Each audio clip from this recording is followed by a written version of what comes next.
মানে আমি এটা আপনারা কখনো বুঝাইতে পারুন না যে এই অভিব্যক্তিটা কোন লেভেলের। আমি গান গাইতে গিয়েও কান্না করি, গান শুনতে গিয়ে কান্না করি।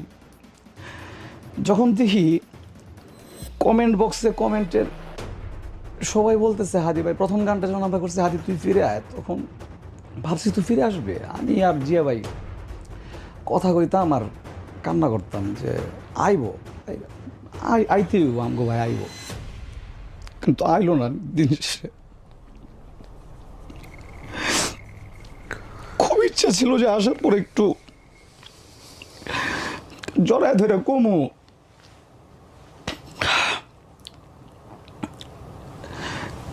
কইতে পারি নাই। কিন্তু যে আগুনটা জ্বালায় দিয়ে গেছে, এই আগুন আমার কখনোই ছিল না।